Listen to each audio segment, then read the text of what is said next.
Welcome back to Catalyst University. My name is Kevin Tokoph, and in this video, we're going to be talking about a treatment protocol for cervicogenic dizziness. Now, before we get into those exercises and treatments for cervicogenic dizziness, I want to review a little bit of preliminary information that you need to understand before you're ever treating this condition. Number one is understanding that cervicogenic dizziness is a diagnosis of exclusion. In general, there are four main types of dizziness that you're going to be treating in a physical therapy clinic. Those are benign paroxysmal positional vertigo, or BPPV. Number two, a central vestibular deficit. Number three, a peripheral vestibular deficit, also called a hypofunction. And then this one, number four, cervicogenic dizziness. Now, being a diagnosis of exclusion, you would need to have already ruled out all the other three types of dizziness. And there are some other minor types that you would also need to rule out as well.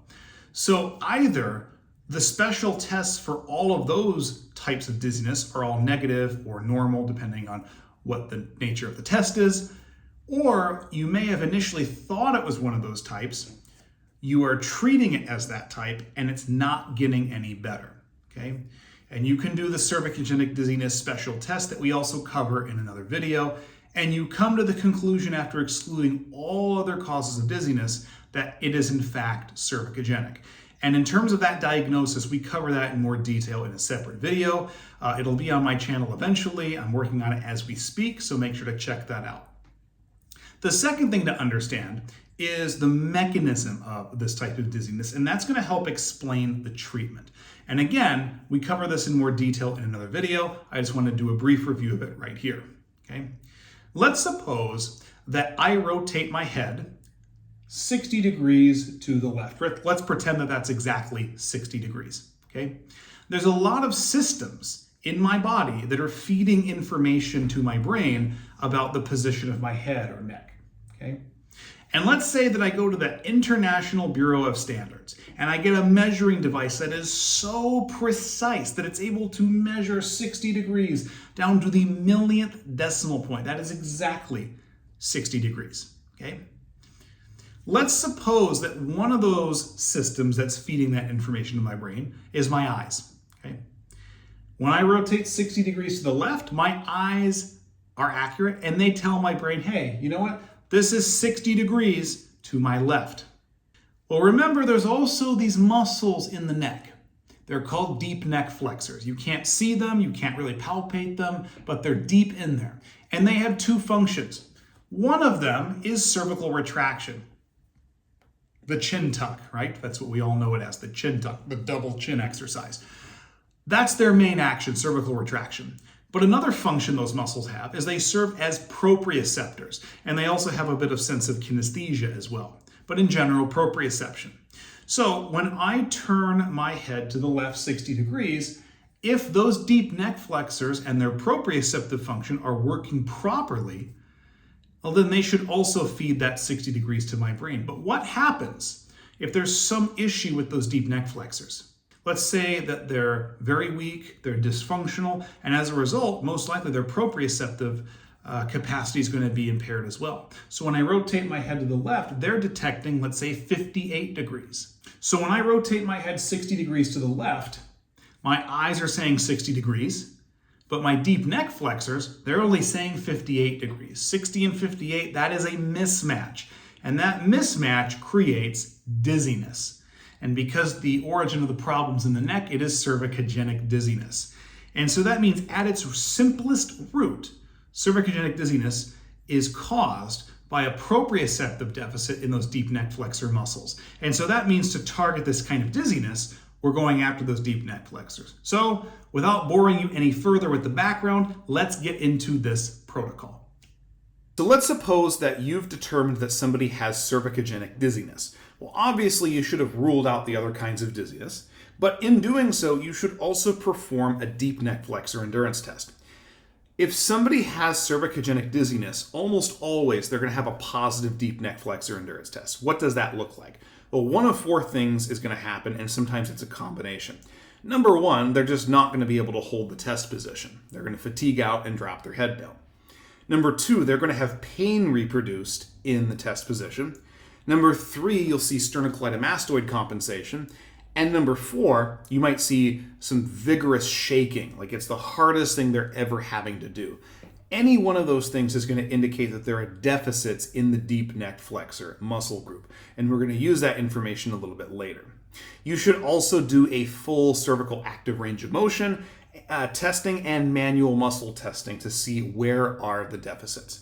So in general, what does phase 1 look like for treating cervicogenic dizziness? Well, you have scapular thoracic strengthening and mobilizations. Oftentimes these patients will have upper cross syndrome. They'll have forward rounding posture. They'll have some cervical hyperlordosis.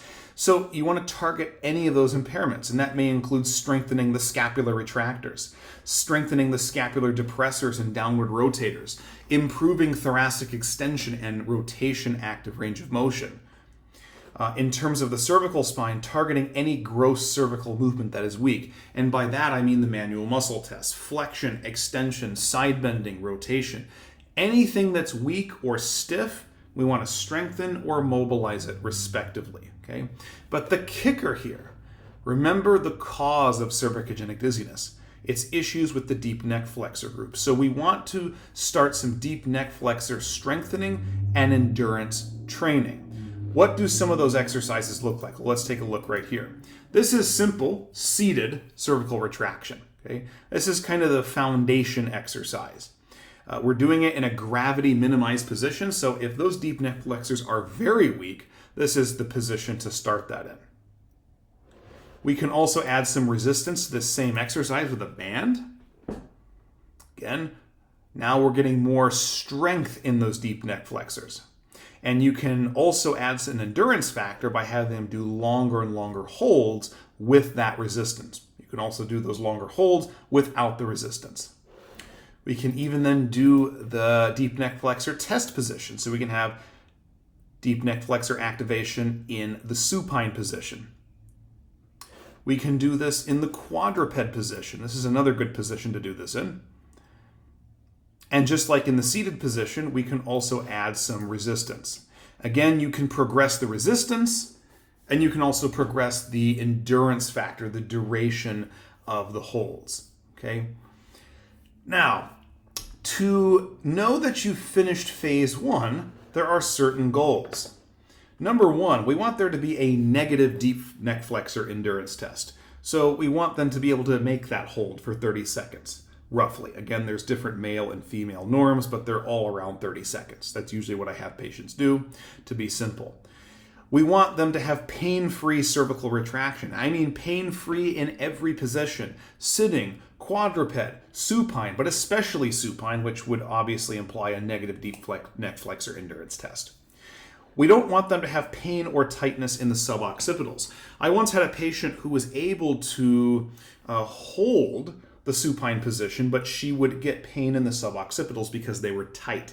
If that's the case, we want to make sure we address that. So you can do suboccipital releases, you can do manual therapy, some tennis ball rolls over those muscles, some actual stretches, but we want there to be no pain or tightness in those suboccipitals. And then we want to, at the very least, be working on the gross cervical movement strength. So at least 4s or 4 pluses for all the cervical MMTs, flexion, extension, side bending, and rotation. We're going to continue working on that throughout this.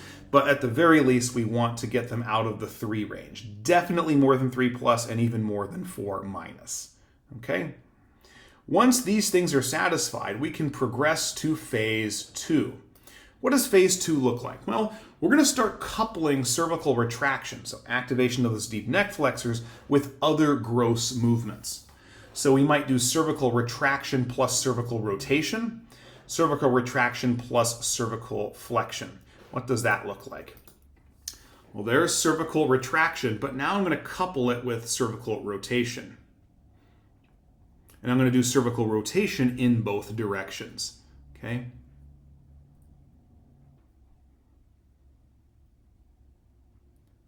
As you can see here, now I'm coupling cervical retraction with cervical flexion. Theoretically, you could do a little bit of extension, But remember that when you perform cervical retraction, you're getting lower cervical extension. And so by one of Fryette's laws, you're not going to get very much extension once you engage that cervical retraction because the lower cervical spine is pretty much almost maximally extended, okay? So flexion is really the main motion that you're going to combine with retraction, at least in the sagittal plane. Here's a look at combining the cervical retraction with cervical rotation, but in the quadruped position. Again, this type of coupled movement can be done in any position imaginable for which it doesn't compromise form or increase the patient's pain or symptoms. Again, you're going to continue doing scapular and thoracic strengthening and mobilizations and addressing any other postural abnormalities and cervical active range of motion deficit. Okay? But the key here in phase 2 is we want to couple that cervical retraction with other movements. Okay? The goals here would be to have pain-free coupled cervical retraction, so no pain with cervical retraction plus rotation, no pain with cervical retraction plus cervical flexion. We also want no pain or tightness in the suboccipitals, want to maintain that, and also continue strengthening those gross cervical movements. Really, by this point, we want them to be at least 4+. Theoretically, it'd be nice if they were 5 out of 5s, but at the very least 4+, we really want to have that before going into phase 3. Now, before I jump to the next slide on phase 3, let's remember something here. With cervicogenic dizziness, remember there's a mismatch between the information that's provided by the deep neck flexors and that which is provided by the eyes and maybe some other senses. And that mismatch is what leads to the dizziness. By this point in the treatment, some patients will already be reporting a decrease in dizziness. But this phase 3 is the kicker. We're coupling gaze stabilization with cervical retraction and other gross movements. So we're going to be doing laser training with cervical retraction and cervical rotation, and laser training with cervical retraction and cervical flexion. So now that we have a laser, we have a visual target, which is going to promote that gaze stabilization.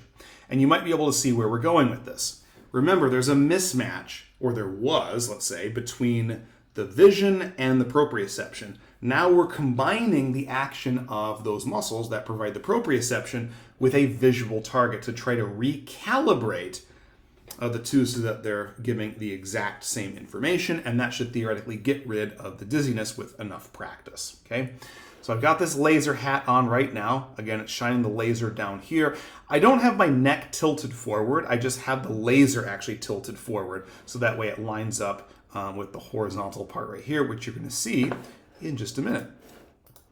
So there's the laser right there. This is going to be laser training with cervical retraction and rotation. So I'm engaging those deep neck flexors, and I'm now performing this rotation. In this case, it's left rotation and then right rotation to get back to neutral. Okay, so I'm actually starting here in a neutral position. Okay, now this type of training does two big things. Okay, number one, it really requires very precise rotation, very significant control of that rotation with coupled cervical retraction. Okay? In phase 2, there was no visual target. So it might have just been, they were just doing the cervical retraction, rotating, but it may not have been super accurate. Now that we have the laser, it's forcing you to go along this horizontal piece right here of the shelf very, very, very carefully and accurately. So again, getting that control. But the second thing that it's doing is now we have that visual target. So it's forcing you to have gaze stabilization on the target. And now, theoretically, the visual system and the proprioceptive system with those deep neck flexors, they are now lining up. They're getting more and more coordinated until theoretically by the end of this phase, there's no more dizziness. Now the vision and the deep neck flexors, that is the proprioceptors, they are providing the same information to the brain. Okay? Let's take a look at the next one. This one is now right rotation from neutral. Same idea, cervical retraction plus right rotation, and then of course left rotation to get back to neutral, really emphasizing that control of the movement and the coupled gaze stabilization on the laser with that. Okay? And then the other one we have here is the vertical movement, up and down. And again, there's not going to be a significant amount of cervical extension available with this, but you can do a little bit. But again, you also come back to the neutral position and then go downward into flexion. Okay? So hopefully this makes sense. Now, again, by the end of phase 2, before you even begin this phase, some patients may actually be reporting that their dizziness is getting better. But again, the goal by the end of this should be patient denies dizziness. We want their dizziness to be abolished. And generally, if they report their dizziness is gone, global rating of change 100%, that's usually good enough for me. But if you wanted to be really extra, or maybe I should say really rigorous, you could retest some of those special tests. You would want a negative smooth pursuit neck torsion test, a negative cervical torsion test, a negative head-neck differentiation test, and normal cervical joint position error testing. And you don't have to do those, but again, if you were doing a rigorous study on this, you might want to use those as your objective measures. But again, the big thing is just the patient's not dizzy anymore. They can go back to doing the things that they normally do without that problem. Thank you so much for watching this video, and hopefully it gave you some good information about the treatment of cervicogenic dizziness. If you want more information on the background of the condition, the mechanism, the special tests and the diagnosis, I'll be covering those in separate videos, and I'm currently working on them. If you're watching this video, they might already be on my channel, so be sure to check those out. Be sure to like this video, subscribe to my channel, and hit that notification button for notifications for all videos in the future. Thank you very much.